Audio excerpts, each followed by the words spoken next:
I'm being seduced. We're bounding down the coast of Portugal, the Atlantic glistening in the distance with the sun grinding the horizon line, being hypnotized by a British supermodel with a smoker's voice and curves for days. As tail sections ebb and flow along the road, birdling to the songs of Britain's superbike past, I'm beginning to understand the new Thruxton's vibe, while still holding on to some initial concerns. But for right now, I'm cruising. Joining the Street Twin, T120, and T120 Black, are the tip of the spear. Thruxton and Thruxton R natural successors to the bikes of the same name that debuted back in 2004, racy-looking throwbacks that are the firmest connection to vintage racing fury and triumph history. The Thruxton has been a vain motorcycle, with marketing awash with older men far richer than you, slumped over its tank looking like the whole world rests on their broad shoulders and company's IPO. It has always been a pretty motorcycle, and sold really well largely based on its cool image. However, it was still a high-value, fun motorcycle with a reasonable entry cost for those that wanted a sportier cruiser alternative. The Thruxton and Thruxton R are edgy and yet attractive motorcycles, taking vintage racing cues and maximizing the volume.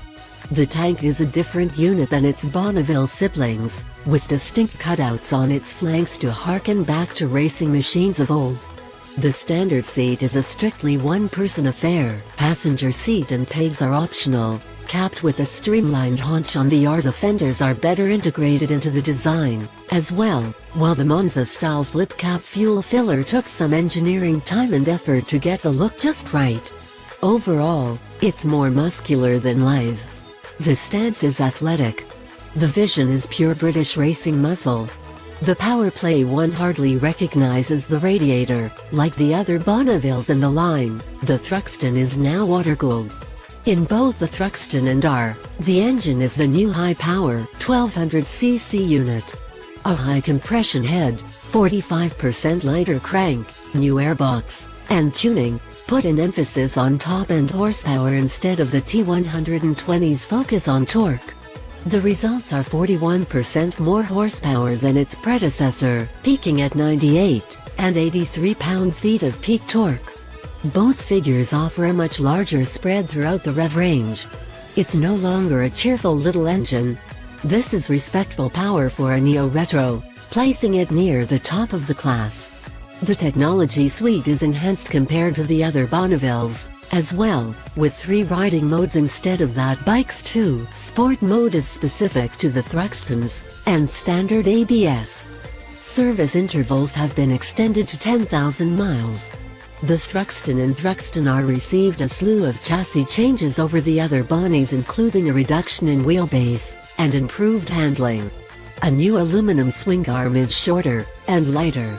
Rake has been steepened to 22.7 degrees on the standard model and 22.8 on the R, sitting perched on the Daytona Versets. My knees on more than one occasion fought with the edges of that scalloped tank. True clip-ons are standard on the R, but aren't too low. Overall posture is similar to a traditional sport riding position without being a torture rack.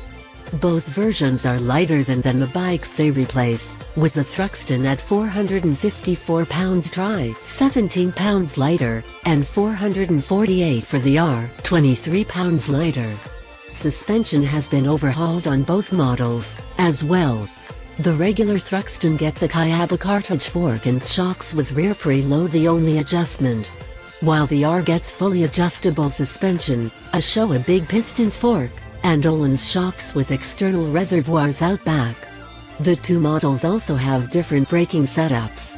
The standard Thruxton has the same twin Nissan 2-piston calipers and 310mm discs as on the Bonneville T120 up front, and a 220mm/2-piston setup at the rear.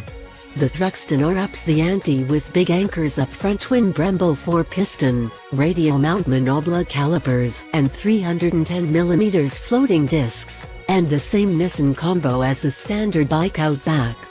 Triumph has developed a wheel and tire package specifically for the Thruxtons as well, stickiest since 17 inches.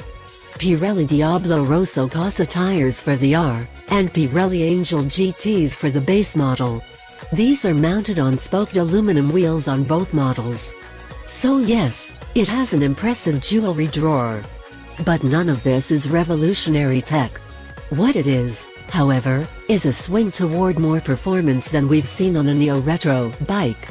Triumph is out to prove that you can have looks, and use them too.